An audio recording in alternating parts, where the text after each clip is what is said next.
할렐루야, 반갑습니다. 복되고 거룩한 주일, 우리 주님 앞에 오신 모든 성도님들을 축복합니다. 우리 앞뒤 좌우를 바라보시면서 우리 사랑의 마음을 담아서 함께 인사해 보겠습니다. 사랑합니다, 축복합니다. 우리 함께 인사해 보도록 하겠습니다. 네, 축복합니다. 오늘도 하나님의 크고 놀라우신 사랑이 이곳 가운데, 우리 마음 가운데, 우리 삶 가운데 가득 넘치길 소망합니다. 우리를 인도하시고 오늘도 우리 예배를 받으실 그 주님 앞에 우리 기쁨으로 함께 찬양하며 나아가도록 하겠습니다.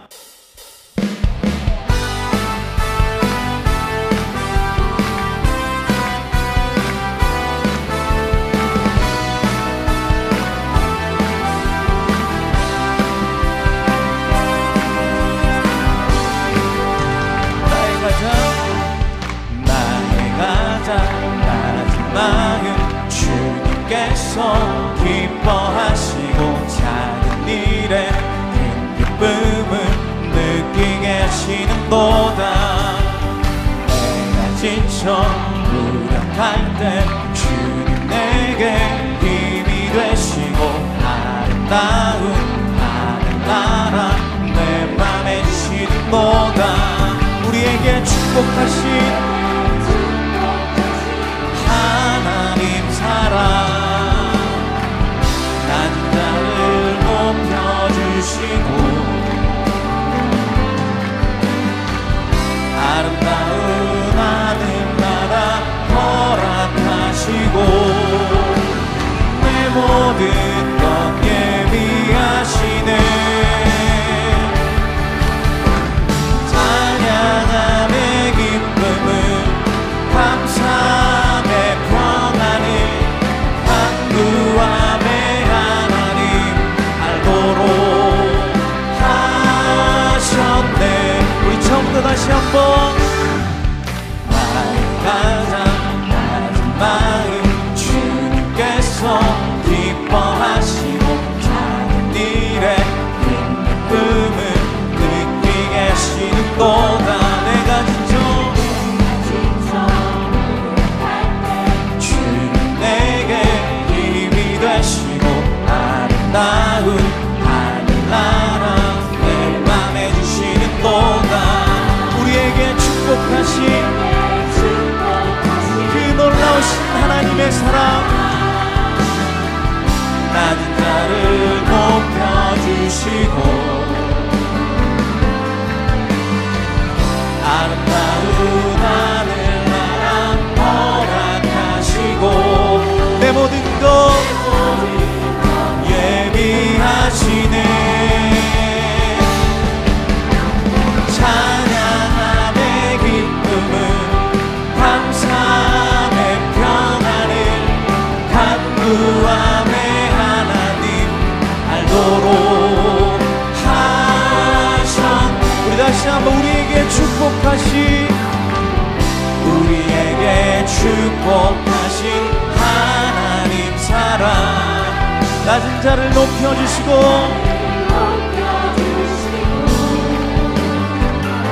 아름다운 하늘나라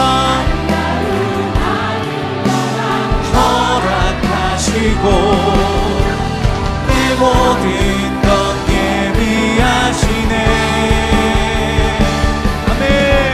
찬양함의 기쁨을 감사함의 평안을 간구함의 하나님 알도록 하셨네. 찬양함의 감사함의 평안을 간구함의 하나님 알도록 하셨네. 아멘. 다 와서 찬양해 사랑을 주신 주 찬양해 사랑해 우리 주님 생명 주셨네. 소리쳐 찬양해 기쁨을 주시는 우리 왕 찬양의 제사 드리며 주님께 경배. 아멘. 다 와서 찬양해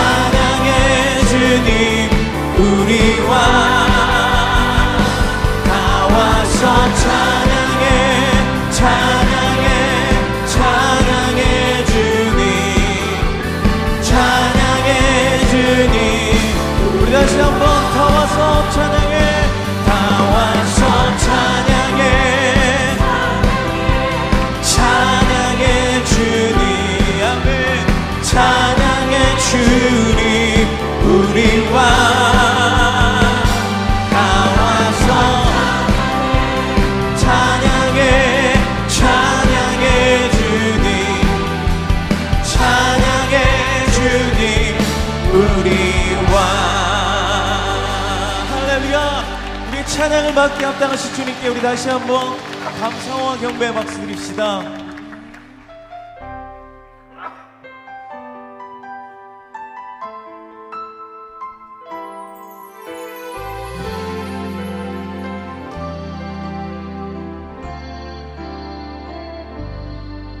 우리 함께 고백합시다.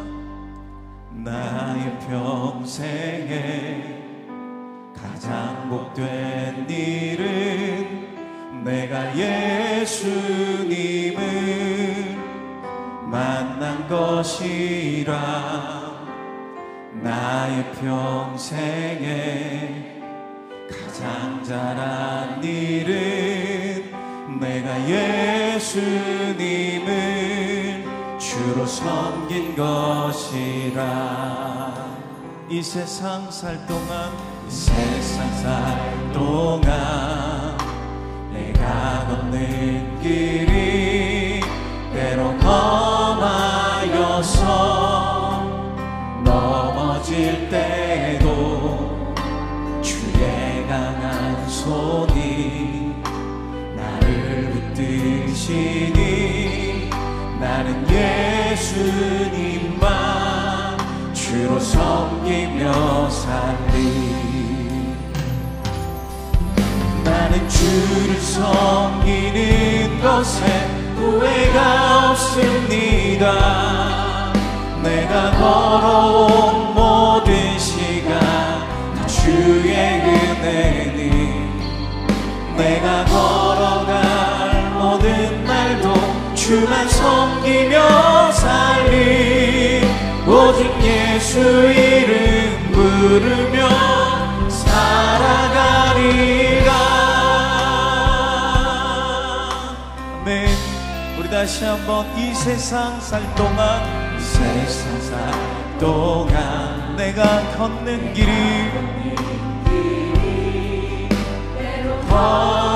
험하여서 넘어질 때도 주의 강한 손이 나를 붙드시니 나는 예수님만 주로 섬기며 살리. 우리 함께 두 손 들고 고백합시다. 나는 주를 섬기는 것에 후회가 없습니다. 내가 걸어온 모든 시간 다 주의 은혜니 내가 걸어갈 모든 날도 주만 섬기며 살리. 오직 예수 이름 부르며 살아가리라. 다시 한번 나는 주를 섬기는 것에 후회가 없습니다. 내가 걸어온 모든 시간 다 주의 은혜니 내가 걸어갈 모든 날도 주만 섬기며 살리.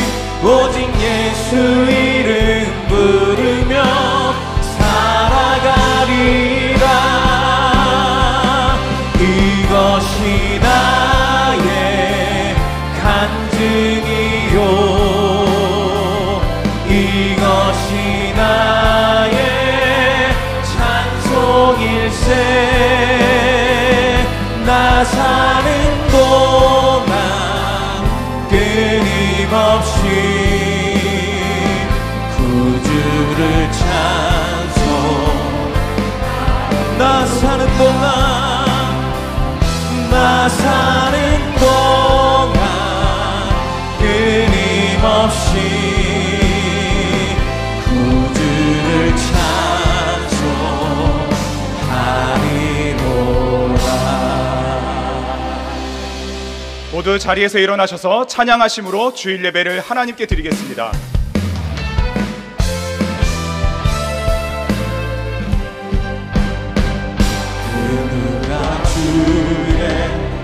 자비를 따라 한없는 은혜 증량할까. 영광을 떠나 이 땅에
찬양하여라 할렐루야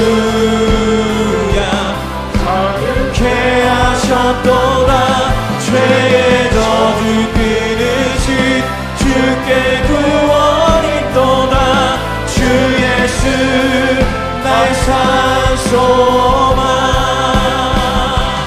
그리스도 나의 산 소망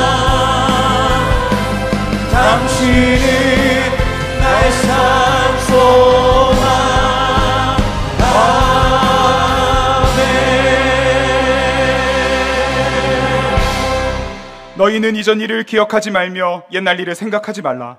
보라, 내가 새 일을 행하리니 이제 나타낼 것이라. 너희가 그것을 알지 못하겠느냐? 반드시 내가 광야의 길을 사막의 강들을 내어 내 백성 내가 택한 자에게 마시게 할 것임이라. 이 백성은 내가 나를 위하여 지었나니 나를 찬송하게 하려 함이니라. 하나님은 영이시니 예배하는 자가 영과 진리로 예배할지니라. 아멘. 사랑하는 성도 여러분, 하나님이 기뻐하시는 예배는 상한 마음과 통회하는 심령이라고 하셨습니다. 이 시간 성령께서 깨닫게 하시는 잘못들을 가지고 진실한 마음으로 각자 입을 열어 참여하는 기도를 드리겠습니다. 주님 앞에 나아갑니다. 주님의 은혜를 바라봅니다. 주님 거룩하신 주님의 존재를 나아갑니다. 주님 우리를 축복하여 주시옵소서. 주님 우리를 거룩하게 하여 주시옵소서. 주님 우리 예배를 받아 주시옵소서. 주님의 음성을 듣기를 원합니다. 성령의 생기로 우리에게 불어넣어 주세요. 충만한 가운데 주님의 음성을 들을 수 있도록 주님의 자리에 역사하여 주시옵소서. 주님의 음성을 듣게 하여 주시옵소서. 주님을 예배하게 하여 주시옵소서. 주님 모든 정결하게 하소서. 주님께 설 수 있도록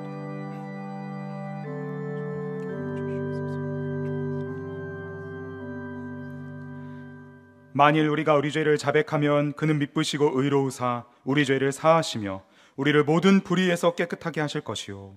사랑의 주님, 이 놀라운 용서의 은총을 허락하신 것을 감사합니다. 이제는 우리가 법 아래 있지 아니하고 은혜 아래 있기 때문에 더 이상 죄가 우리를 주관치 못하는 줄 믿습니다.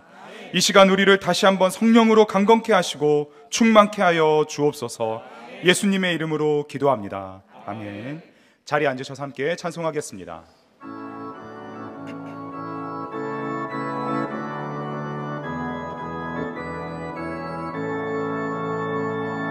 갈 길을 밝히 보이시니 주 앞에 빨리 나갑시다. 우리를 찾는 구주 예수 곧 오라 하시네. 죄악 벗으리 영혼은 기뻐 뛰며 주를 보겠네. 하늘에 계신 주 예수를 영원히 섬기리. 우리를 오라 하시는 말 기쁘게 듣고 순종하세. 구주를 믿기 지체 말고 속속히 나가세. 죄악 벗으리 영혼은 기뻐 뛰며 주를 보겠네. 하늘에 계신 주 예수를 영원히 섬기리. 주 오늘 여기 계시오니 다 와서 주의 말씀 듣세. 듣기도 하며 생각하니 참 진리시로다. 죄악 벗으리 영혼은 기뻐 뛰며 주를 보겠네. 하늘에 계신 주 예수를 영원히 섬기리. 좋으신 하나님 아버지, 주님의 은혜를 사모하며 주의 성수할 수 있는 믿음을 허락하여 주시고 은혜의 자리에 참여하게 하심에 감사드립니다. 이 시간 저희 마음의 문을 열고 온전히 주님께 찬양과 경배를 올려드리오니 하늘의 위로와 은혜를 맛보며 성령의 기름 부으심을 풍성히 경험하는 저희 되게 도와주시옵소서. 주님께서 세우신 더 사랑의 교회가 은혜의 터전이 되고 지혜의 산실이 되게 하시옵소서.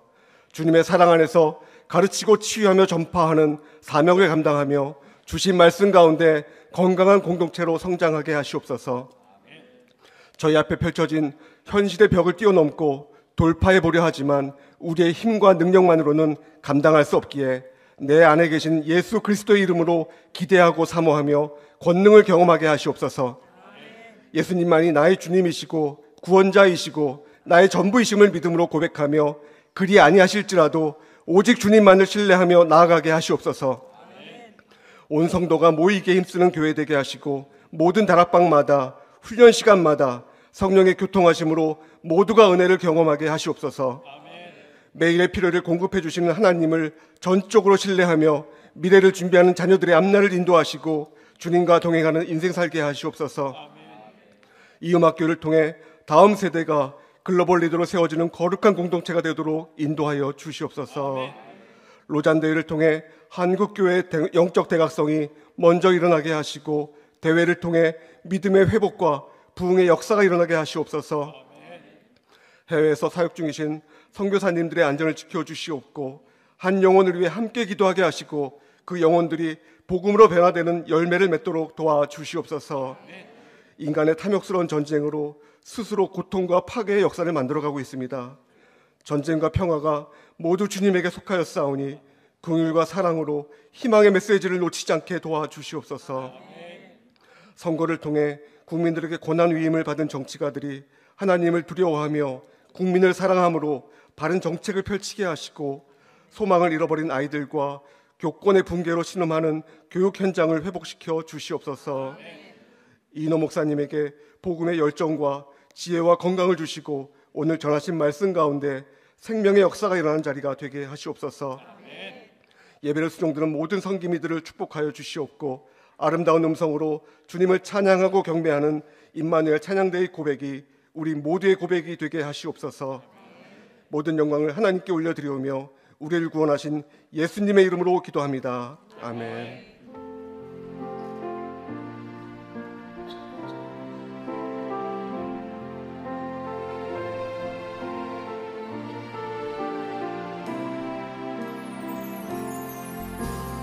내 영혼이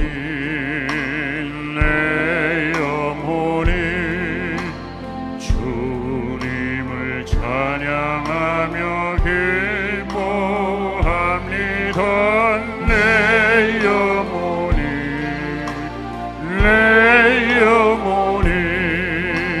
주님을 사랑합니다.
더 사랑의 교회 성도 여러분, 올여름에 네팔 단기 선교에 초대합니다. 기도해 주시고 섬겨 주신다면 저희에게도 힘이 되고 선교지의 동역자들도 큰 위로가 될 것입니다. 저는 인도 오리사 지역에서 선교 사역하고 있는 김희정 선교사입니다. 여러분들께서 오시면 저희 성도들과 함께하는 시간들을 가질 수 있을 것입니다. 너무나 감사드리고 이곳에 오시는 것을 축복합니다. 할렐루야, 러시아에서 장갈래 선교사 인사드립니다. 아버지께서 허락하시는 그날 반갑게 이곳에서 오시는 여러분을 만나 뵙겠습니다. 감사합니다. 인도네시아 서부칼리만탄에서 섬기고 있는 김도예 선교사입니다. 복음 들고 먼 바다를 건너시는 발걸음을 하나님께서 복되게 하실 줄 믿습니다. 어서 오십시오. 기다리겠습니다.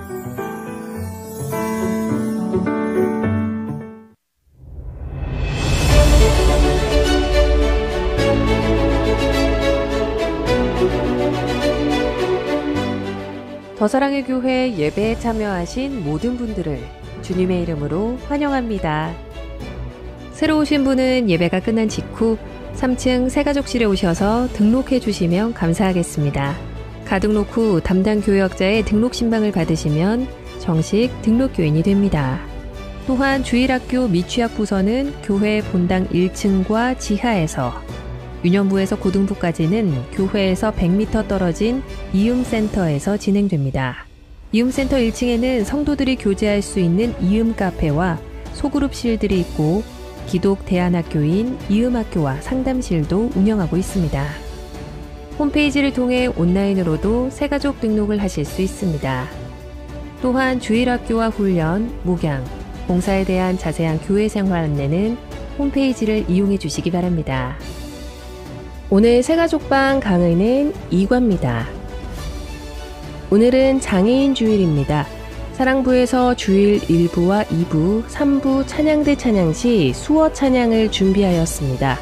아울러 오늘 오전 8시 30분부터 교회 앞마당에서 한국 미랄선교단과 사랑부가 함께하는 장애체험 행사와 바자회가 진행됩니다. 성도님들의 많은 관심과 참여를 바랍니다. 새가족 만남의 밤이 4월 28일 주일 오후 5시에 2층 블레싱홀에서 진행됩니다. 대상은 23년 10월부터 24년 4월 7일까지 새가족반을 수료한 성도입니다.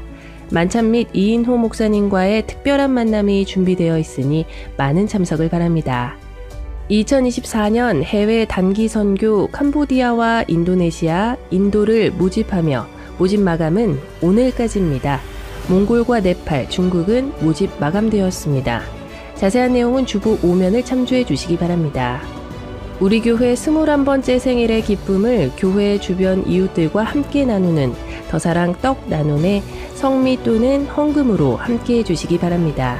자세한 일정과 참여 방법은 주보 5면을 참조해 주시기 바랍니다. 창립 21주년 기념 주일 예배 및 행사, 섬김 및 모집 안내, 교우 동정은 주보를 참조해 주시기 바랍니다. 안녕하세요. 사랑부 김학창 목사입니다. 오늘은 장애인 주일입니다. 주위에 있는 장애인들에게 우리가 받은 그 큰 사랑을 나누는 주일 되시길 소망합니다. 예수님은 장애인들과 함께 사역하셨습니다. 장애인들을 긍휼히 여기시고 복음을 가르치고 치유하며 그들에게 사명을 주셔서 복음을 전파하게 하셨습니다. 영혼과 육체를 돌보아 주신 것입니다. 예수님의 제자인 우리들도 장애인들의 영혼과 육체를 돌봐줘야 합니다. 그들의 구원을 위해 이 세상에 지금보다 조금 더 나은 삶을 위해 예수님처럼 불쌍히 여기며 복음을 전하고 사랑을 실천해야 합니다. 더 사랑의 교회에서는 오늘 장애인 주일을 맞이하여 장애체험 행사와 바자회를 준비하였습니다. 하나님께서 이 세상에 장애인을 보내주신 것은 장애인들과 더불어 함께 살아가라는 뜻일 것입니다. 장애인들을 살아가면서 많은 어려움과 아픔을 가지고 살아갑니다. 장애체험 행사를 통해 다는 알 수 없지만 조금은 알며 그들의 불편함과 어려움 또 그 마음을 이해하는 시간이 되었으면 합니다. 많이 참석해 주셔서 아 그렇구나, 이런 어려움이 있었구나, 이런 아픔이 있었구나 공감해 주시고 그들을 위해 사랑을 실천하며 기도해 주시기 바랍니다. 장애인 선교에 동참해 주시기 바랍니다. 할렐루야. 주일 예배 오신 모든 성도님들을 기쁨으로 환영합니다. 이 시간 함께 예배드리는 소중한 분들과 앞뒤 좌우로 사랑합니다, 축복합니다 함께 인사 나누겠습니다. 주일 예배 처음 오신 분들을 기쁨으로 환영합니다. 등록과 안내를 받기 원하시는 분들은 예배 후에 3층 새가족 등록부실로 오시면 필요한 안내와 도움을 받으실 수 있습니다. 더 사랑의 교회 창립 21주년이 5월 첫째 주일인데요. 우리만의 축제가 아니라 이웃과 함께 기쁨을 나누기 위해서 더 사랑 떡 나눔 행사를 진행합니다. 오늘부터 다음 주일까지 본당 1층 로비에 마련되어 있는 성미함에 쌀을 제출해 주시거나 또는 헌금으로 동참하실 수 있습니다. 주보 오면 광고를 참고해 주셔서 함께 참여해 주시기 바라고요. 더불어 창립기념 더 사랑 100일장도 함께 진행됩니다. 본당 1층, 2층, 3층, 4층 각층 로비에 더 사랑 100일장 도안이 준비되어 있습니다. 꼭 받아가셔서 함께 참여해 주시기 바랍니다. 오늘 장애인 주일 행사가 본당 앞에 마당에서 진행이 되고 있습니다. 성도님들의 많은 참여 바랍니다. 오늘 우리에게 주시는 하나님의 말씀 읽겠습니다. 신약성경 사도행전 3장 11절부터 26절 중에 우리 함께 봉독은 11절부터 16절까지 교독하고 마지막 절 함께 읽겠습니다. 나은 사람이 베드로와 요한을 붙잡으니 모든 백성이 크게 놀라며 달려나아가 솔로몬의 행각이라 불리우는 행각에 모이거늘 베드로가 이것을 보고 백성에게 말하되 이스라엘 사람들아 이 일을 왜 놀랍게 여기느냐 우리 개인의 권능과 경건으로 이 사람을 걷게 한 것처럼 왜 우리를 주목하느냐 아브라함과 이삭과 야곱의 하나님 곧 우리 조상의 하나님이 그의 종 예수를 영화롭게 하셨느니라. 너희가 그를 넘겨주고 빌라도가 놓아주기로 결의한 것을 너희가 그 앞에서 거부하였으니 너희가 거룩하고 의로운 일을 거부하고 도리어 살인한 사람을 놓아주기를 구하여 생명의 주를 죽였도다. 그러나 하나님이 죽은 자 가운데서 그를 살리셨으니 우리가 이 일의 증인이라. 그를 믿음으로 그 이름이 너희가 보고 아는 이 사람을 성하게 하였나니 예수로 말미암아 난 믿음이 너희 모든 사람 앞에서 이같이 완전히 낫게 하였느니라. 아멘. 이 시간 이인호 목사님께서 말씀 전해주시겠습니다.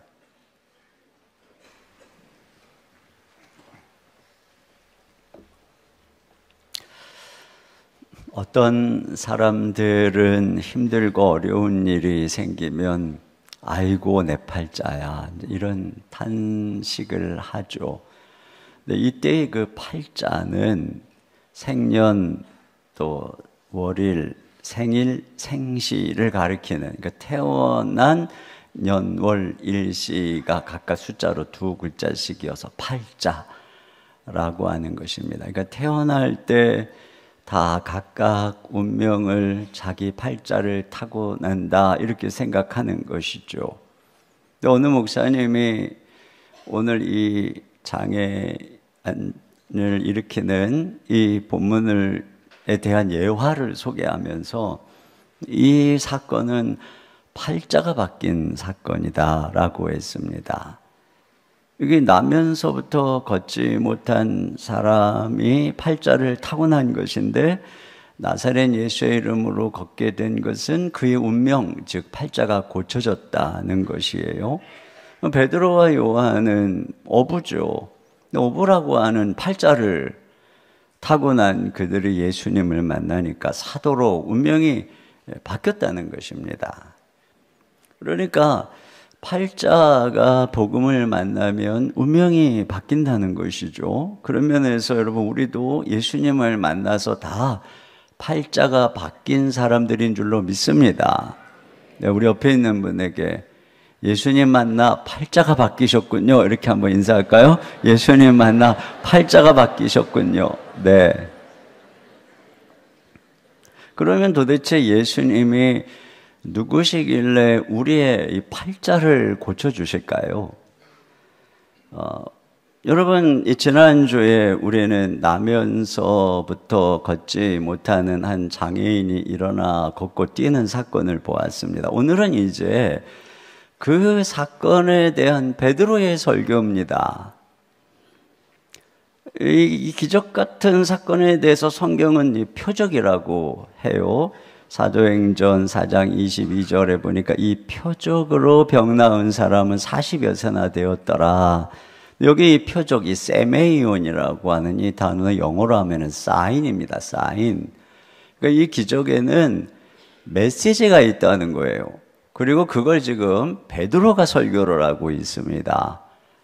그러니까 지금부터 제가 할 설교는 베드로가 한 설교입니다. 어부 출신의 베드로. 어렵겠습니까? 쉽겠습니까? 쉽겠죠. 근데 이게 어렵다고 느끼면 여러분은 문제가 있는 겁니다. 뭐 이렇게 설교를 어렵게. 제 설교가 아니고 베드로 설교예요. 베드로 설교. 내가 어렵다고 느끼면 여러분 수준이 어부 베드로밖에 안 되는 거예요. 이해하는지 한번 보겠습니다. 자, 첫째, 베드로의 메시지 첫째는 예수님이 생명의 주님이시라는 것입니다. 이 기적으로 인해서 엄청나게 많은 사람들이 베드로에게 몰려들었어요. 베드로와 요한에게. 그러니까 베드로가 우리를 주목하지 마라. 이거 우리 개인의 권능과 경건으로 된 것이 아니다. 이렇게 얘기를 하죠. 12절입니다. 시작. 베드로가 이것을 보고 백성에게 말하되 이스라엘 사람들아 이 일을 왜 놀랍게 여기느냐 우리 개인의 권능과 경건으로 이 사람을 걷게 한 것처럼 왜 우리를 주목하느냐. 네. 그러니까 이 사건은 너희가 지금 우리가 얼마나 능력이 있는가를 주목할 사건이 아니고 너희가 주목할 다른 분이 계시다는 것입니다. 그러면서 한 분을 소개하죠. 자, 13절입니다. 시작. 아브라함과 이삭과 야곱의 하나님 곧 우리 조상의 하나님이 그의 종 예수를 영화롭게 하셨느니라. 네, 여기 보면 그의 종이라고 그러잖아요. 그러니까 하나님의 종이라는 것입니다. 이건 이사야서의 고난받는 하나님의 종을 의미하고 있는 거예요. 그래서 그 고난받으신 하나님의 종이신 예수님을 영화롭게 하셨다는 것입니다. 영화롭게 했다는 것은 그 예수님을 부활시키시고 높이셨다는 것입니다. 하나님 보좌 우편에. 그래서 자 15절에 가면은 그분이 생명의 주인데 그들이 죽였다는 거예요. 자 15절입니다. 시작. 생명의 주를 죽였도다. 그러나 하나님이 죽은 자 가운데서 그를 살리셨으니 우리가 이 일의 증인이라. 네. 그러니까 그런 면에서 이제 이 부활은 예수님이 죽음 가운데 놓여 있을 수 없었던 생명의 주인 것을 다시 증언해주는 사건이라고 할 수 있습니다. 그래서 그 부활하시고 하나님 보좌 우편에 계신 생명의 주 예수님의 이름으로 무슨 일이 일어났느냐, 이제 이것이 우리가 첫 번째 살펴볼 주제인데요. 16절입니다. 시작. 그 이름을 믿음으로 그 이름이 너희가 보고하는 이 사람을 성하게 하였나니 예수로 말미암아 난 믿음이 너희 모든 사람 앞에서 이같이 완전히 낫게 하였느니라. 네. 자, 여기서 베드로가 강조하는 핵심은 뭐냐면 그 이름을 믿음으로 낳았다 하는 것입니다. 여러분, 성경이 믿음이라고 얘기할 때는 항상 인간의 행위, 공로와 대조되는 의미로 사용하는 것입니다.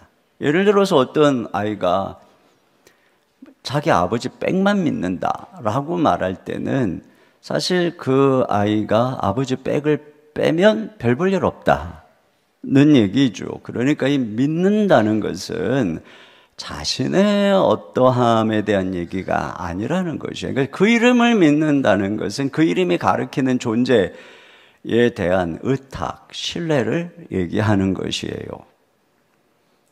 그런데 자, 그 이름을 믿음으로 나왔다고 할 때 그것은 먼저는 베드로와 요한의 믿음을 가리키는 것입니다.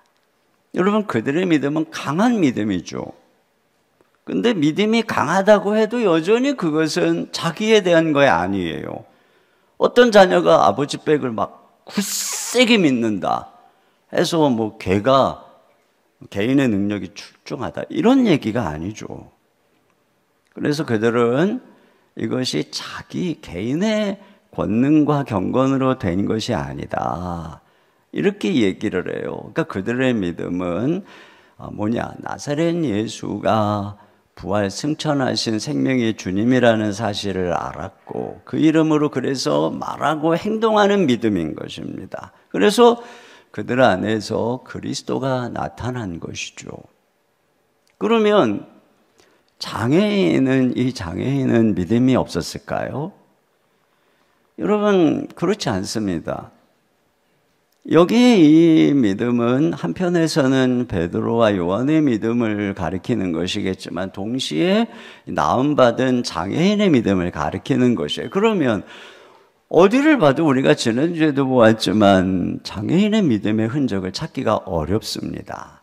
근데 한 가지 분명한 사실이 있어요. 그게 뭐냐면은 베드로와 요한은 이 장애인에게 자신이 아니라 나사렛 예수에게 주목을 하게 했고 자신들을 통해서 그리스도가 나타나게 했습니다. 그래서 그분의 이름으로 선포했고 그분의 이름으로 손을 잡아 일으킨 거죠. 그때에 그들 안에서 나타나신 일하시는 예수님이 사실은 그들의 입술을 통해서 예수님이 일어나 걸어라 라고 말씀하신 것이며 예수님의 손이 그를 잡아 일으킨 것입니다. 여러분, 그렇지 않고서 어떻게 이런 일이 일어나겠습니까? 물론 이 장애인은 예수님을 잘 몰랐어요. 그러나 분명한 것은 이 사람이 만난 분은 예수님이었어요. 여러분, 예수님께서 베데스다 연못에서 한 38년 된 병자를 향해서 네 자리를 들고 일어나 걸어가라 그랬더니 그가 그 자리에서 일어나 걸어요. 38년 된 병이 났습니다. 그런데 정작 자기를 고쳐주신 분이 누군지 몰라요. 나중에야 예수님이 그를 만나서 예수님에 대해서 가르쳐 주세요. 이렇게 모르죠. 몰라요. 그런데 분명한 것 한 가지는 그는 예수님을 만났고 이런 치유를 경험한 것입니다. 여러분, 우리가 예수님을 만나고 그분의 구원과 은혜를 경험할 때 지금 오늘처럼 이분이 나를 위해 죽으시고 부활하신 예수 그리스도시구나 하고 알았을까요? 지금 아는 것을 그때도 알았을까요? 몰랐어요. 몰랐지만 분명한 것 한 가지는 그분은 예수님이셨고 누군가를 통해 우리는 그분을 만난 것입니다. 그러니까 오늘 베드로가 예수로 말미암는 믿음이 이 사람을 고쳤다는 말은 바로 이것이에요. 어느 날 아무런 자격이 없고 사람들이 주목하지 않는 나를 그분이 불쌍히 여기사 나를 주목해 주셨고 나를 향해서 말씀해 주셨고 나의 손을 잡아주신 거예요. 그래서 내가 그 은혜를 입은 것입니다. 그래서 그 밀려오는 기쁨 속에서 하나님을 아버지라고 부르고 뛰며 기뻐했던 것이죠. 그런데 알고 보니까 이 모든 일을 이루신 분이 바로 나를 위해서 죽으시고 부활하신 예수님이셨구나. 그분이 나를 만나주신 것이었구나. 여러분, 그거예요. 물론 그때 우리가 어떤 말씀을 듣고 알았을 수도 있지만 그러나 말씀을 들었을 수는 있겠지만 거의 아는 게 없었습니다. 그러니까 이거에 바로 예수로 말미암은 믿음이 이것인 것이에요. 우리는 믿음을 선물로 받는다고 그러죠. 우리가 믿는 것이 아니라 선물로 받는다고 그러잖아요. 그게 바로 그것입니다. 그냥 내가 그분을 알기 전에 예수님이 나를 사랑하신 거예요. 하나님 선택하신 거예요. 그분이 나를 위해 죽으신 것이고 나를 위해 부활하신 것이고 그리고 내게 찾아오신 거예요. 그리고 어느 날 그저 우리는 공경 속에서 그분이 내민 손을 붙잡았을 뿐이에요. 그런데 그분이 나를 일으켰고 내 삶이 변화됐고 치유된 것이죠.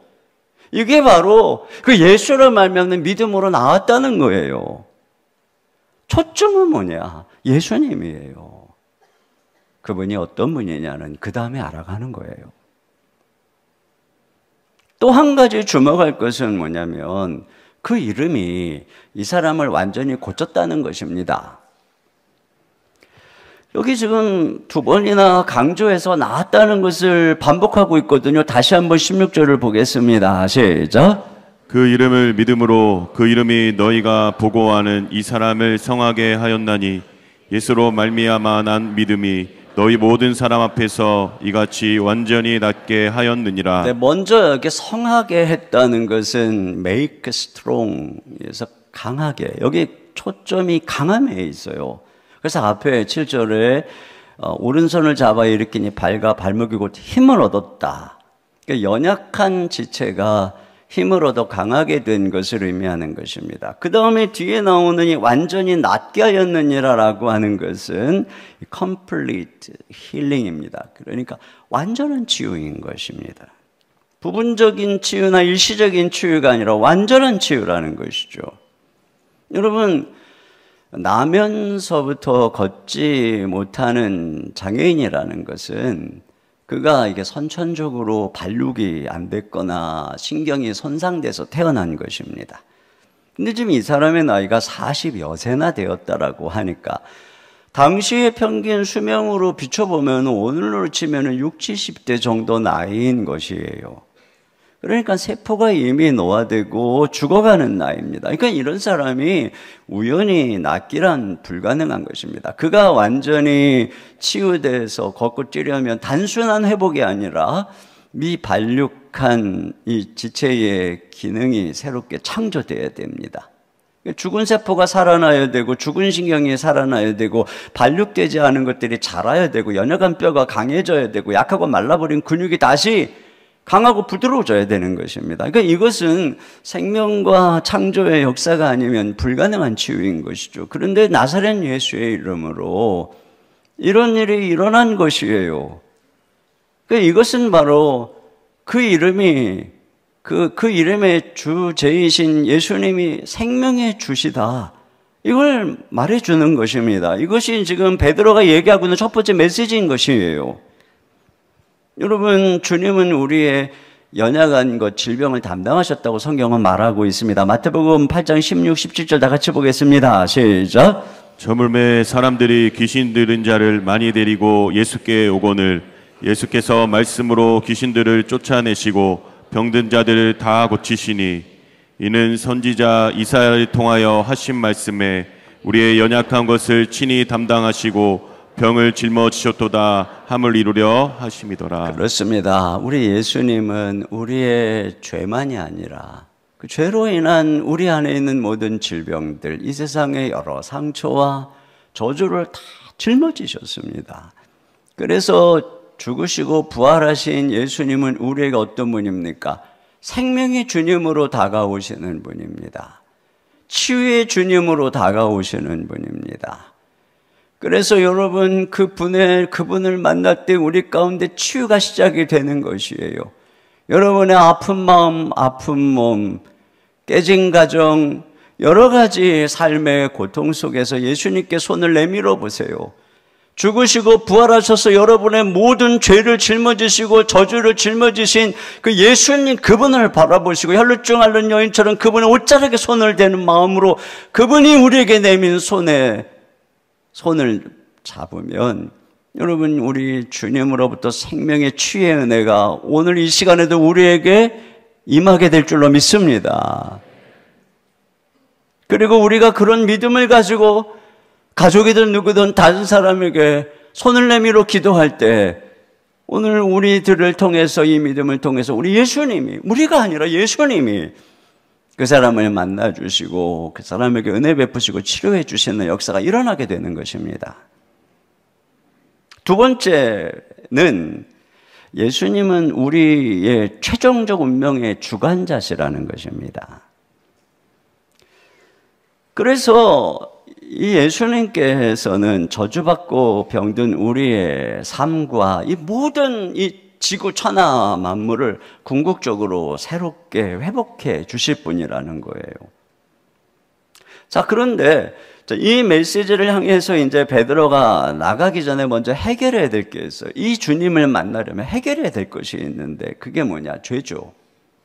여러분, 지금 베드로가 예수님이 생명의 주라고 설교를 할 때 이걸 듣는 사람들이 빠진 곤경이 있어요. 그게 뭐냐면 지금 정말 이 장애인을 일으킨 분이 예수님이고 그분이 생명의 주님이시라면 자기들이 50일 전에 십자가에 못 박아 죽은 나사렛 예수가 생명의 주님이라는 거잖아요. 그러니까 자기들이 지금 그분을 죽였다는 결론에 도달하게 되는 것입니다. 이게 지금 그 듣는 자들이 임하게 되는 공경인데 베드로는 이걸 피해가지 않아요.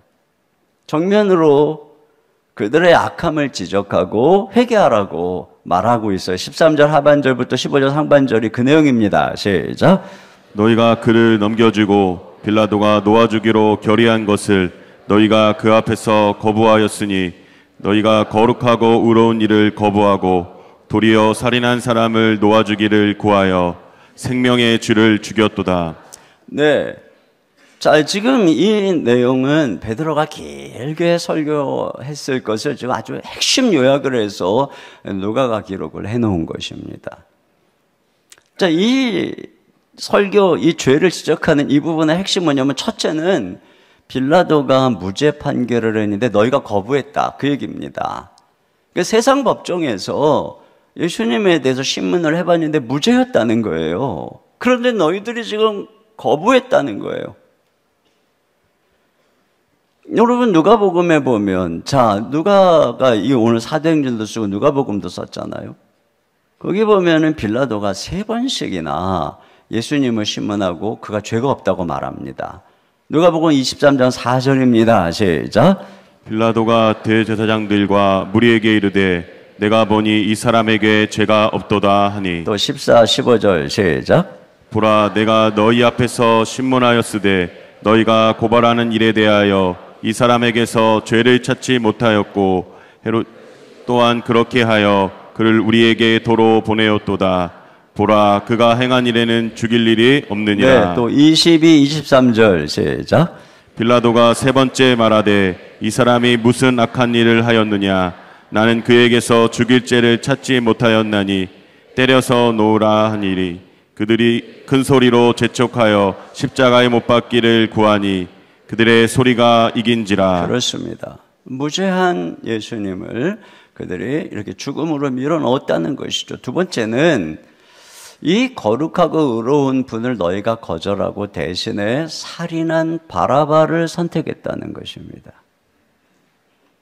자, 18절, 19절입니다. 시작. 무리가 일제히 소리질러 이르되 이 사람을 없이 하고 바라바를 우리에게 놓아주소서 하니 이 바라바는 성중에서 일어난 밀랑과 살인으로 말미암아 옥에 갇혀 자더라. 네, 그러니까 6월절 명절에 한 명을 특사로 풀어주는데 빌라도가 법적으로 죄가 아무도 없는 그 예수님이니까 풀어주려고 했는데 백성들이 흉악한 살인범인 바라바를 풀어주라고 한 것이죠. 왜 그랬을까요? 그 이유는 그들이 어둠에 속해 있기 때문에, 악에 속해 있기 때문에 그렇다는 걸 보여주는 거예요. 그래서 이 자리에서 사실 베드로가 설교를 하고 있죠. 이제 베드로와 요한이 함께하고 있는 거거든요. 나중에 요한이 이렇게 요한복음에서 이야기를 합니다. 요한복음 3장 19절입니다. 시작. 그 정죄는 이것이니 곧 빛이 세상에 왔으되 사람들이 자기 행위가 악함으로 빛보다 어두움을 더 사랑한 것이니라. 네, 자기가 악하니까 선하신 빛이신 예수님보다 어둠인 바라바를 더 사랑한 것입니다. 왜요? 오히려 그 빛이신 예수님을 미워해서. 왜냐? 그 빛이 자기 어둠을 드러나게 하니까. 20절 보세요. 시작. 악을 행하는 자마다 빛을 미워하여 빛으로 오지 아니하나니 이는 그 행위가 드러날까 함이요. 우리 보통 군이나 직장 생활을 하러 이렇게 회식을 하러 가면 굳이 안 먹겠다는 술을 왜 그렇게 먹이려고 하는지 몰라요. 막 사명감을 가지고 아주 지배하게 먹이려고 합니다. 그리고 또는 어떤 2차, 3차로 이어지는 부정하고 음란한 행위에 동참을 시키려고 아주 막 엄청 노력을 하죠. 왜냐하면 우리가 그 악에 속하지 않는 순간 그 빛이 자신들의 어둠을 드러내기 때문에 그런 것입니다. 그러니까 똑같이 같이 어둠이면 드러나지 않았을 이런 마음이 근데 우리 안에 다 있어요. 그래서 우리 가까이 누군가가 더 고상하고 정직한 행위로 나의 어둠을 비추면 그 사람을 존경하는 게 아니라 그 사람을 거북스러워하고 미워하게 되는 것입니다. 왜냐하면 우리가 다 죄인이기 때문에 그렇습니다. 멀리 있는 의인은 엄청 칭찬하죠. 그러나 나와 비교될 누군가에 대해서는 그와 같은 마음으로 보지 않아요. 그런데 여러분, 우리를 비추는 빛은 두 종류입니다.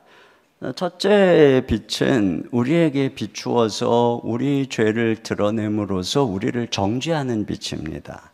마치 경찰이나 검찰이 비추는 빛 또는 율법이 비추는 빛이라고 할 수 있습니다. 그것을 비출 때 우리의 죄가 추함이 드러납니다.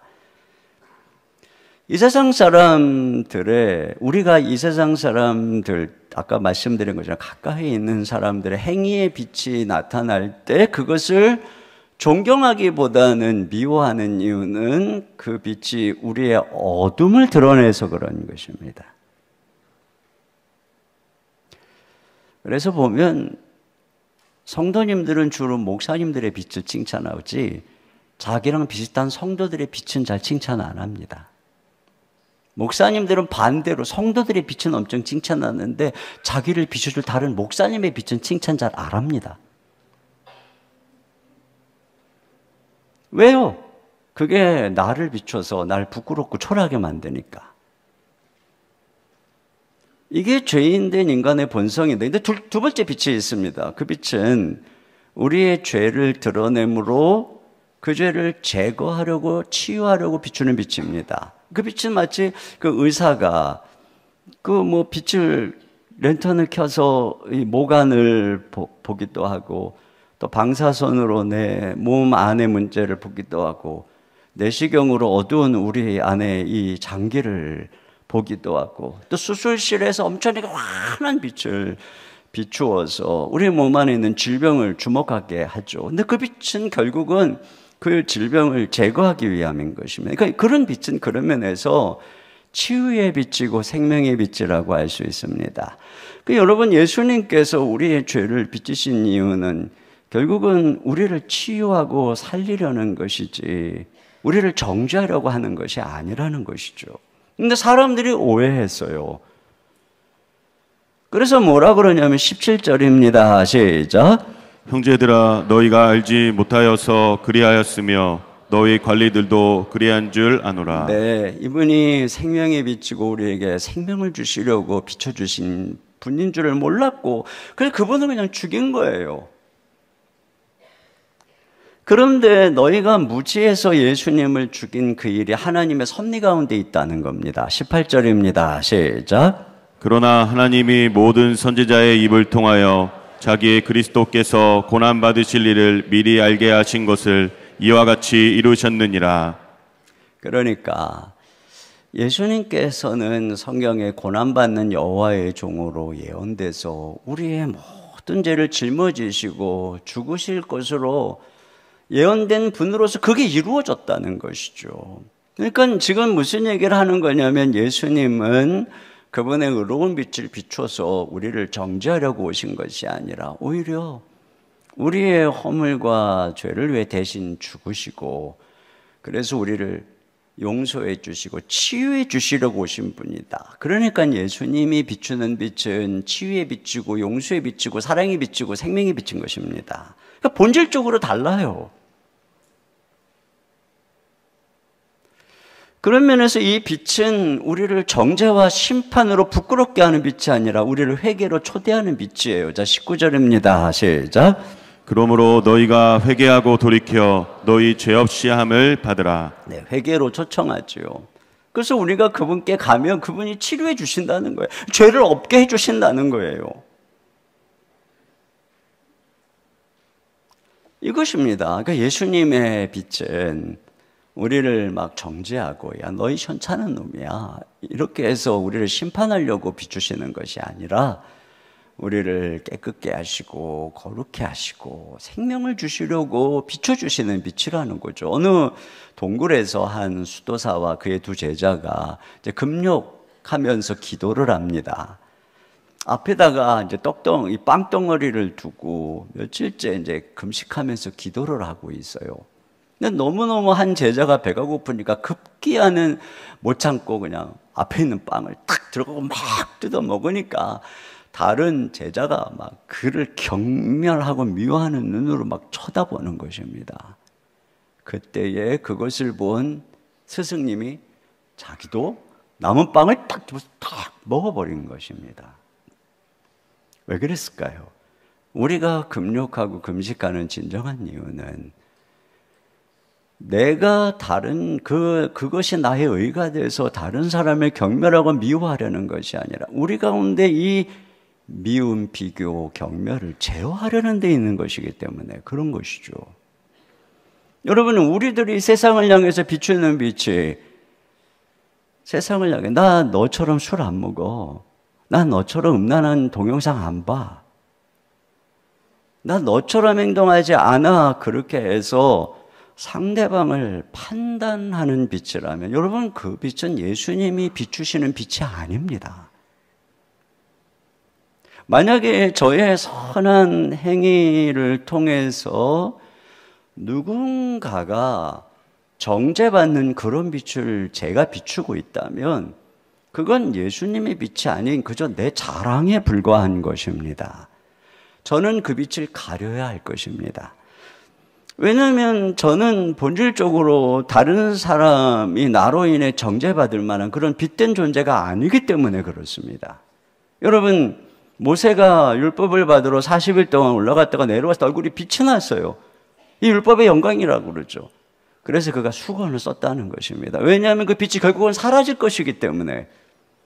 그러니까 우리가 이 세상에서 이런저런 행위로 하는 선은 오른손이 아니라 왼손이 모르게 가려야 되는 것입니다.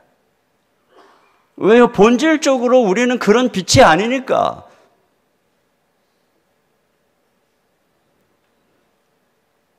여러분, 예수님이 나에게 비추신 빛은 내 죄를 막 세상 사람들에게 드러내서 부끄럽게 하는 빛이 아닙니다. 나에게만 은밀히 비춰준 빛이죠. 그래서 내 추함을 보게 하시고 씻어주시고 덮어주신 빛입니다. 거듭거듭 용서해 주시고 치유해 주시는 그 빛은 사랑의 빛이고 용서의 빛이고 생명의 빛입니다. 그래서 저는 그 빛을 언제나 사랑합니다. 그리고 그 빛으로 인해서 주님께 더 나가게 되는 것이죠. 그렇기 때문에 제가 자랑하고 싶은 빛은 바로 이 예수님의 빛입니다. 저는 별것도 아닌 행위의 빛은 가급적 가릴 것입니다. 그래봐야 사람들이 그 빛을 보고 내게 와봐야 실망할 게 뻔하기 때문에. 그러나 저는 예수님의 빛은 가리지 않을 것입니다. 왜냐하면 그 빛만이 점점 저를 거룩하게 바꾸어 주실 것이기 때문에. 오늘 지금 베드로와 요한이 이들이 비추고 있는 빛은 바로 그 예수님의 빛이에요. 그분의 이름인 것입니다. 자기의 의의 빛도 무슨 경건의 빛도 능력의 빛도 아닌 것이죠. 여러분, 우리가 바로 이와 같은 빛을 비추고 그리스도가 비추게 해야만 사람들은 소망을 얻는 것이에요. 이 빛이신 예수님께 나아가면 그분이 우리의 죄를 씻어주시고 죄를 이기게 하시는데, 자, 그래서 궁극적으로 그 예수님이 어떻게 하시는가? 자, 여기 19절 하반절 같이요. 시작. 이같이 하면 새롭게 되는 날이 이를 것이요. 네. 여기 새롭게 되는 날은, 이 새롭게 되는 날은 바로 이 리프레시 되는 날인데, 이것은 마지막 때에 우리를 새롭게 하는 것을 의미하는 것이고, 이 날이 바로 이제 그 뒤에 나오는 하나님이 예수님을 보내시는 재림의 날입니다. 20절입니다. 시작. 또 주께서 너희를 위하여 예정하신 그리스도 곧 예수를 보내시리니. 네.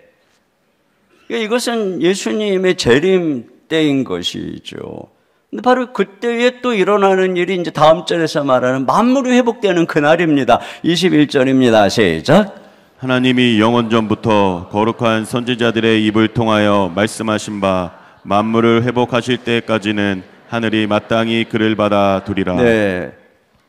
만물이 회복할 때까지는 하나님이 예수님을 이제 하늘에 있다가 하늘에서 통치하시다가 이제 오신다는 거죠. 그러니까 여기에 새롭게 되는 날은 예수님이 재림하시는 날이고 만물이 회복되는 날인 것입니다. 그러니까 우리가 회개해서 예수님께로 돌이키면 예수님이 우리 죄를 제거하시고 결국은 어디까지 우리를 인도해 주시느냐, 우리가 부활해서 완전히 새롭게 되는 날, 여기에 이 장애인이 완전히 치유된 것처럼, 그리고 그날이 예수님이 재림하시는 날이고 모든 만물이 다 회복되는 날, 최종적인 구원의 날에 이르게 되고 그날에 우리는 완전한 회복을 경험하게 될 거라는 얘기입니다.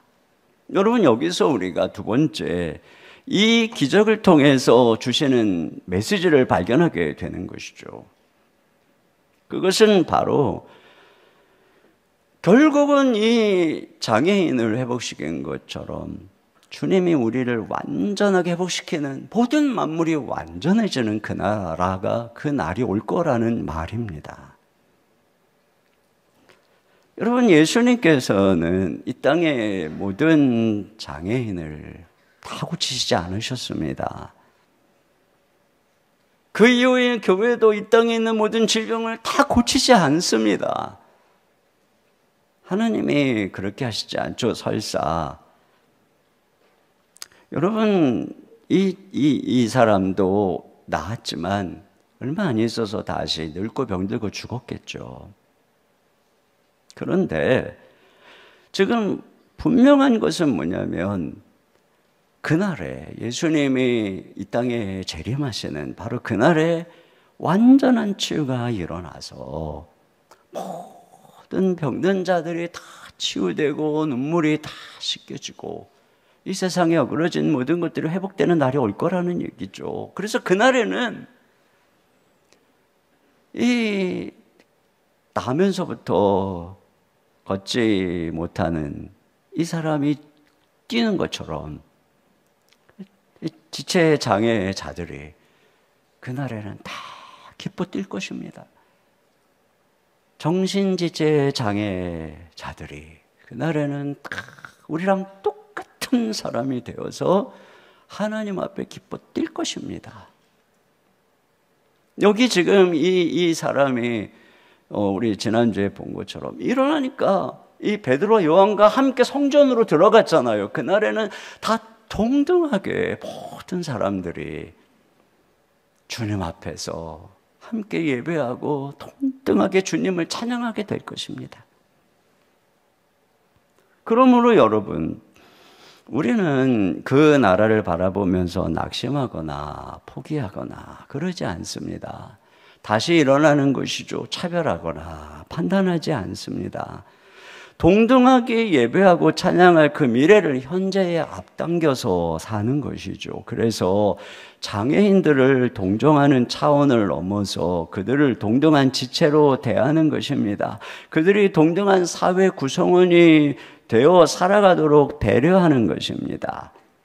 우리 아까 장애인부 담당하시는 김학찬 목사님 말씀하신 것처럼 이 장애 체험 행사를 통해서 우리가 그들의 불편함이 무엇인지, 그들을 위해서 배려할 것이 무엇인지, 그래서 장차 동등하게 함께 살아갈 그들이 지금 이 시대에 우리와 함께 이 사회 구성원으로 살아갈 수 있도록 배려하는 것이죠. 세 번째로, 이 기적의 메시지는 예수님이 우리를 복된 길로 인도해 주시는 분이라는 거예요. 그런 참 선지자라고 하는 것입니다. 여러분, 예수님이 종말에 우리를 구원하러 오신다고 했는데 그러면 현재는 예수님은 무엇을 하시는가? 지금 베드로가 뭐라고 그러는 거냐면 만물이 회복될 때까지 예수님 하늘에 계신다는 것이죠. 자, 21절 다시 봅니다. 시작. 하나님이 영원전부터 거룩한 선지자들의 입을 통하여 말씀하신 바 만물을 회복하실 때까지는 하늘이 마땅히 그를 받아두리라. 네. 그러니까 그때까지는 예수님이 하늘에 하나님 보좌 우편에 앉아서 통치할 것임을 구약의 선지자들이 예언했다는 것입니다. 그러면서 오늘 이 마지막 부분에 이 4개 절에서 절마다 선지자를 언급하고 있어요. 그러니까 여기서 초점은 선지자에 있다는 것을 알 수 있죠. 그러면서 베드로가 뭐라고 설교하냐면 모세가 언급한 이 나와 같은 선지자가 바로 예수님이라는 것이죠. 22절, 23절 같이 보겠습니다. 시작. 모세. 다시요. 22절 모세가 시작. 모세가 말하되 주 하나님이 너희를 위하여 너희 형제 가운데에서 나 같은 선지자 하나를 세울 것이니 너희가 무엇이든지 그의 모든 말을 들을 것이라. 누구든지 그 선지자의 말을 듣지 아니하는 자는 백성 중에서 멸망받으리라 하였고. 네. 그러니까 지금 이 인용은 베드로가 신명기 18장을 지금 가지고 설교하는 거예요. 되게 수준 높죠? 여기서 어부이신 베드로님의 설교입니다. 뭐 지금 신학교 박사님 설교하는 거 아니에요, 지금 제가? 네. 그래서 이해가 안 되는데 왜 이렇게 심오하냐? 이렇게 느끼시는 분은 깊이 가슴에 손을 얹고 반성하셔야 됩니다.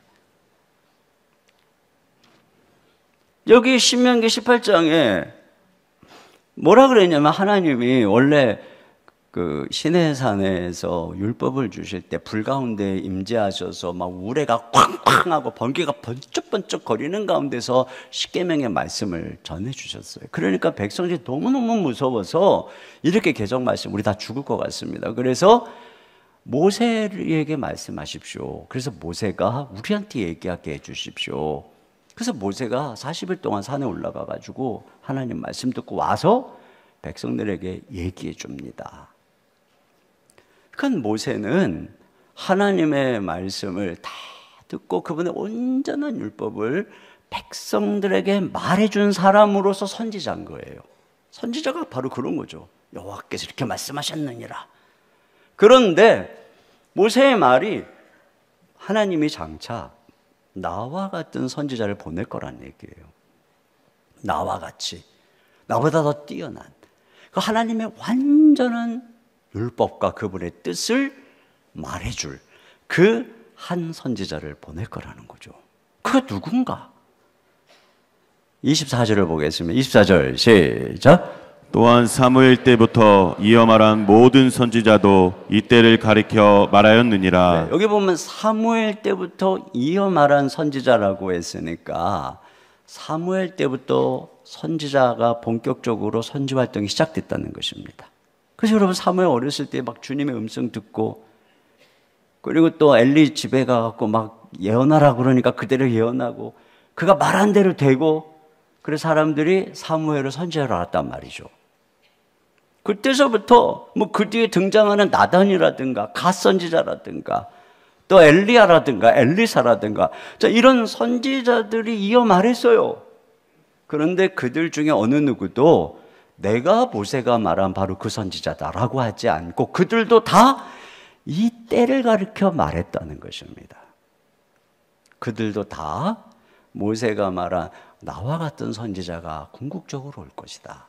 참 선지자가 올 것이다. 그때 그 말을 들어야 산다.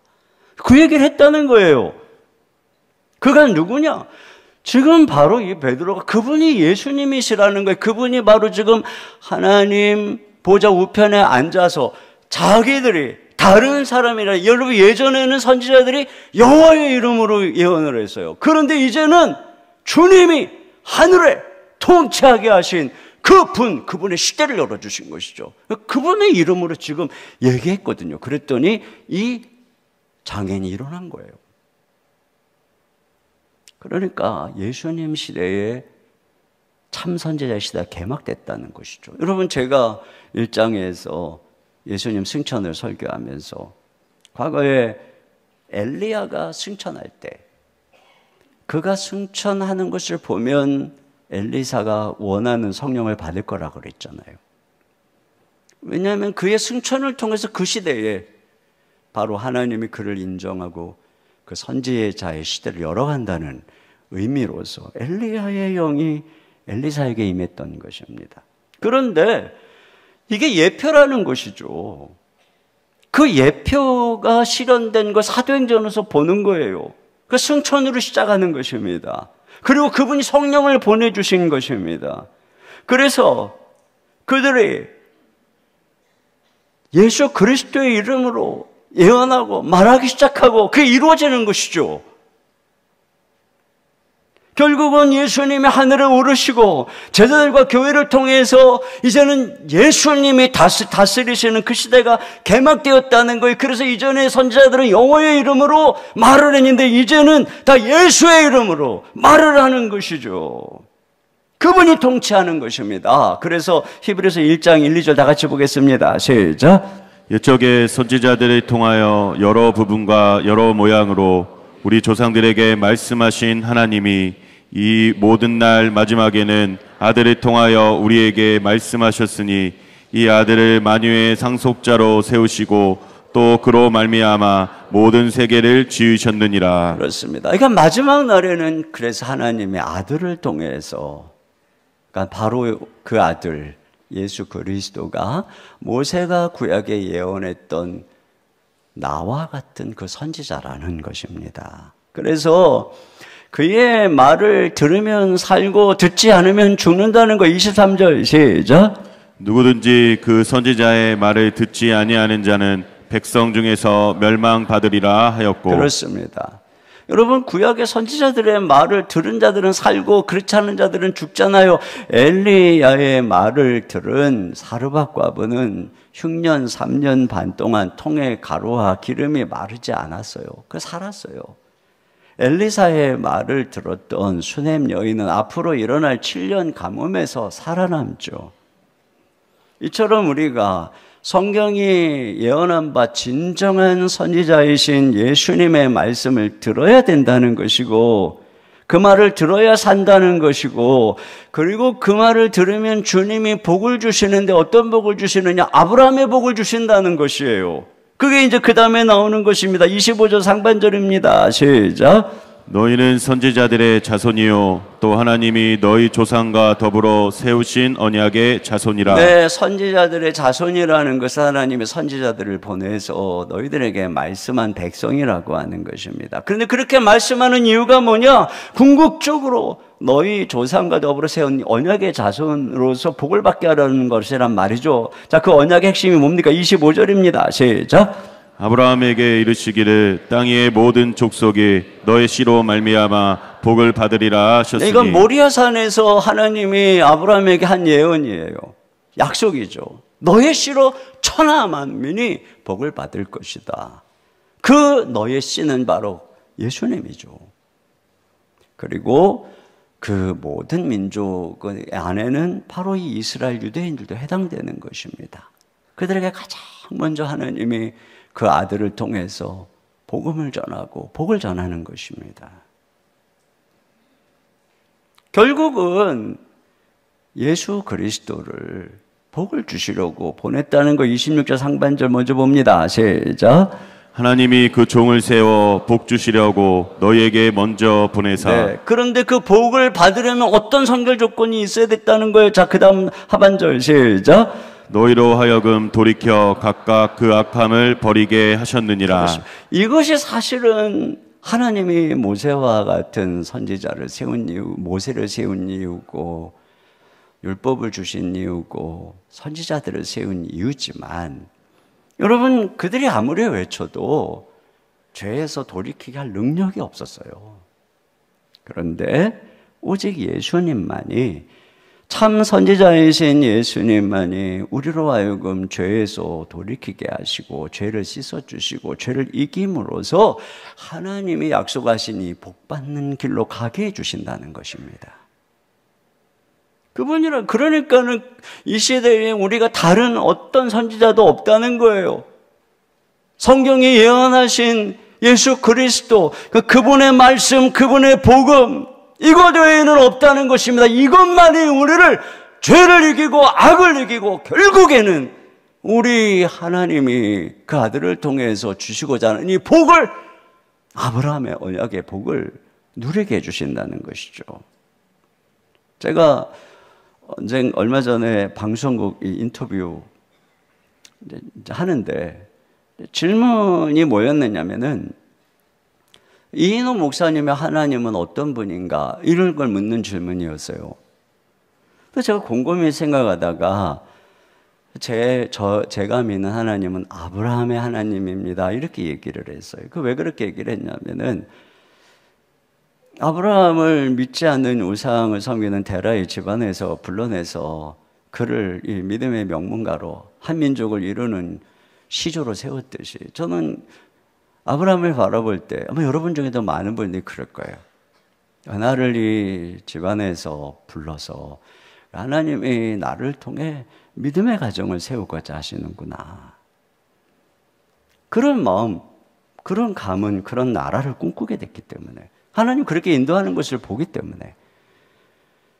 두 번째로는 하나님이 정말 경건하지 않은 아브라함을 경건하게 여겨주시고 의롭다고 하신 것처럼 예수님이 참 시원찮은 저를 계속 의롭다고 하시고 경건하다고 하시고, 그렇게 해서 예수님 안에서 제가 날마다 거룩해지고 과거의 상처, 과거의 모든 죄를 이기고 성령 안에서 점점 예수님을 닮아가는, 그렇게 해서 닮아가다 보니 점점 저에게 이 아브라함의 복을 주시는 은혜를 경험하기 때문에, 그래서 결국은 하나님이 아브라함에게 내가 너에게 복을 주고 내가 너로 복이 되고 복의 근원이 되고 너를 통해서 모든 열방이 복을 받게 할 것이다 하신 것처럼 그 말씀을 이루어가고 있다고 믿기 때문입니다. 사실 제가 가난한 시절에 핍박 속에서 신학을 할 때는 그런 생각 많이 했죠. 하나님, 저를 도와줄 까마귀는 어디 있나요? 정말 하나님이 시마다 때마다 까마귀를 보내주시고 저를 세워주셨어요. 그런데 이제는 주님이 저에게 그러시는 것 같아요. 이제 더 이상 누군가 까마귀를 기다리는 그러한 도움을 받아 계속 남의 도움을 받으면서 살아가는 존재로 내가 널 부른 게 아니다. 내가 널 부른 것은 너를 통해서 열방이 복을 받는 그런 복의 통로로 부른 것이다. 주님이 저에게 계속 그런 마음을 주시고, 그래서 결국은 이제는 제가 누군가를 돕고 섬기고 복을 베푸는 그런 존재로 주님이 저를 만들어 가시는 것을 보기 때문에, 그래서 제가 예수님을 따라가면서 죄를 이기면서 순종하면 할수록 예수님이 저를 남들의 도움에 의지해 살아가는 구걸하는 인생이 아니라 오히려 이 아브라함의 복을 주셔서 복의 통로가 되게 하는 인생, 이걸 주시는 것을 경험하는 거죠. 그러니까 저는 정말 아까 제가 처음 얘기했던 것처럼, 야, 내가 예수님 믿고 내 팔자가 완전히 바뀌었구나. 모든 저주와 어둠은 떠나가고 복을 주시고 복의 근원이 되고 복의 통로가 되는 말이죠. 그래서 제가 나의 하나님은 아브라함의 하나님입니다. 여러분, 이것이 저만의 고백이겠습니까? 여러분 모두의 고백이죠.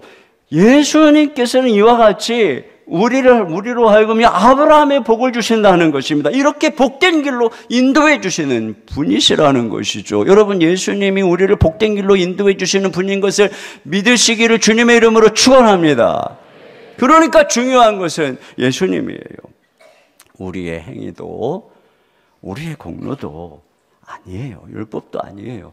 처음부터 끝까지 예수님만 붙잡고 예수님만 믿어야 되는 것이고, 우리가 전하고 자랑해야 될 분도 예수님이에요. 우리의 의도, 우리의 행위도 아니고 우리를 통해서 가장 부족하고 연약한 우리 안에서 우리를 빚어가시는 예수님, 그리고 우리가 믿음으로 우리 안에 그분이 거하게 하시고 그분을 선포하고 그분의 이름을 높이고 그분의 이름으로 말하고 그분의 이름으로 행동함으로써 예수님을 나타내는 것입니다. 그 예수님만이 이 땅의 소망인 것이죠. 우리 가운데 무슨 인간에게 무슨 소망이 있고 자랑이 있겠습니까?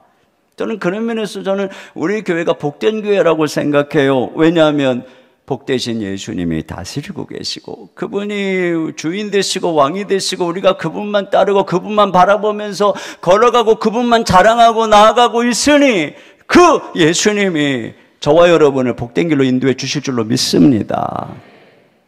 우리 시간 같이 찬양 드리겠습니다. 오랜만에 이 찬양이 떠올랐어요. 아주 오래된 찬양이에요. 복된 예수라고 하는 찬양이에요. 내 사랑하는 그 이름 예수, 복된 예수. 내 귀에 음악 같도다 예수, 복된 예수. 아 귀하다 그의 이름, 갈보리 산의 어린 양, 귀한 생명 버리셨네 예수, 복된 예수. 잘 모르시니까 1절은 우리 신명훈 목사님이 독창. 자, 우리 같이 이 찬양 함께 우리 목사님 찬양 들으면서 주님 바라보면서 2절 3절은 같이 하도록 하겠습니다. 내 사랑하는 그 이름 예수, 복된 예수. 내 귀에 음악 같도다 예수, 복된 예수. 아 귀하다 그의 이름, 갈보리 산의 어린 양, 귀한 생명 버리셨네 예수, 복된 예수. 내 마음에 계신 그 이름, 내 마음에 계신 그 이름 예수, 복된 예수. 내 눈에 눈물 씻기는 예수, 복된 예수. 아 귀하다 아 귀하다 그의 이름, 갈보리 산의 어린 양, 귀한 생명 버리셨네 예수, 복된 예수. 주 예비하신 하늘집, 예비하신 하늘집 예수, 복된 예수. 날 구원하신 그 이름 예수, 복된 예수.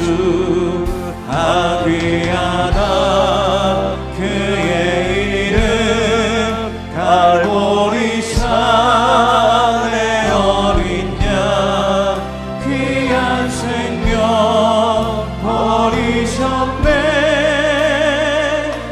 예수, 복된 예수. 아 귀하다 그의 이름, 아 귀하다 그의 이름, 갈보리 산의 어린 양, 귀한 생명 버리셨네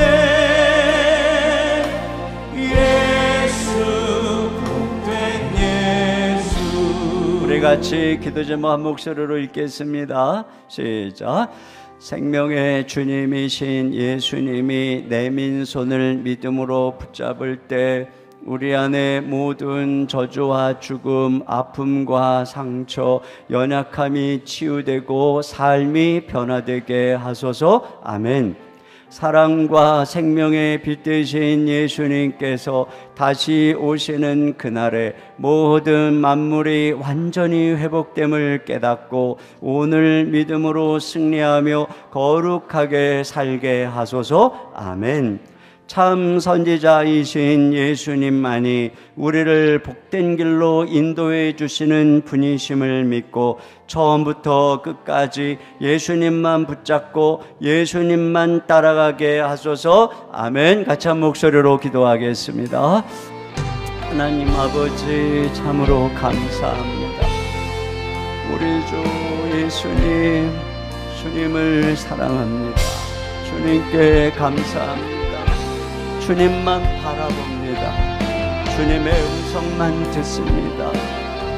생명의 주님, 치유의 주님, 이 시간 임재하셔서 우리와 함께 하시는 주님, 우리의 손을 내밀어 주님께 나아갈 때 이 시간 주님의 생명의 치유의 위치 우리와 함께 하여 주시기를 원합니다.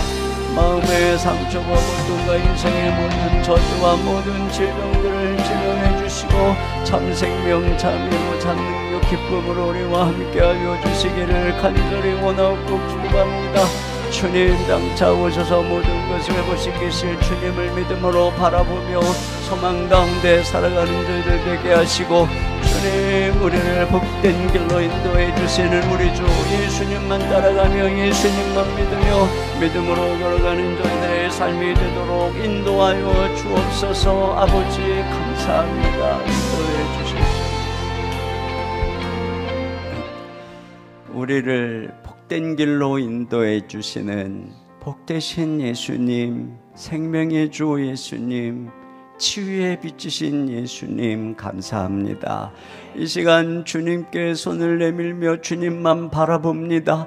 주님, 우리 주 예수님, 당신의 치유의 빛을 발하여 주시옵소서. 병든 자들을 치료하여 주옵소서. 마음이 상한 자들을 위로하여 주시옵소서. 나사렛 예수 그리스도의 이름으로 회복시켜 주시옵소서. 가정을 회복시켜 주시옵소서. 주님, 우리를 주님의 이 온전한 예수 그리스도를 나타내는 증인으로 세우시고 사용하여 주시옵소서. 궁극적으로 승리의 그날 우리 주님 안에 이루어질 것 믿음으로 바라보고 낙심하지 아니하고 믿음으로 일어나서서 걸어가게 하여 주시옵소서.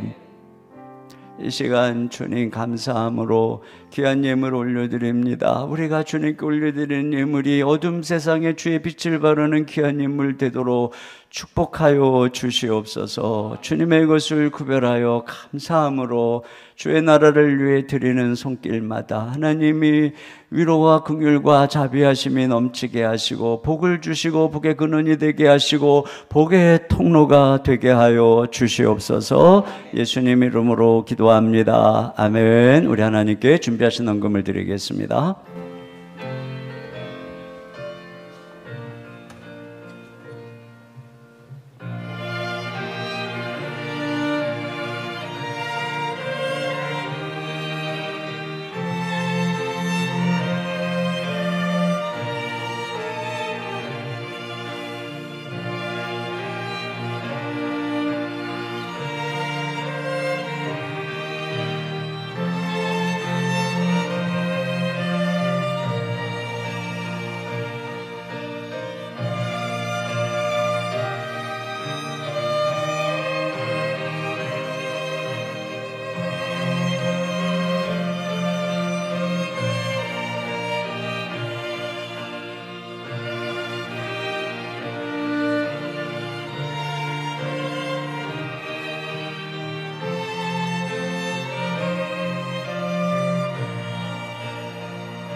모두 자리에서 일어나셔서 우리를 가장 복된 길로 인도하시는 하나님께 찬양하겠습니다.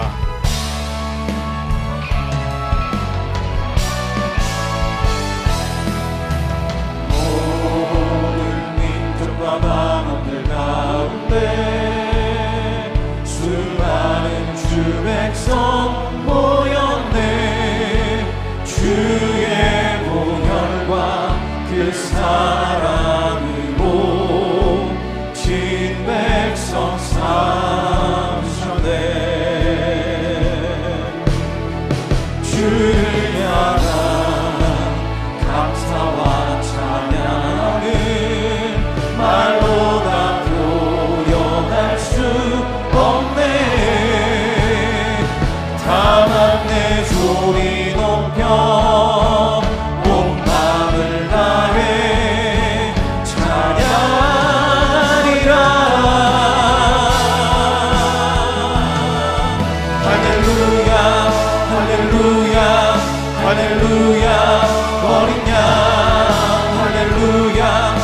할렐루야 주의 보혈 높이사 모든 족속 모든 방언 모든 백성 열방이 모든 영광 모든 존귀 모든 찬양 주께 드리네 모든 찬양 주께 드리네 아멘.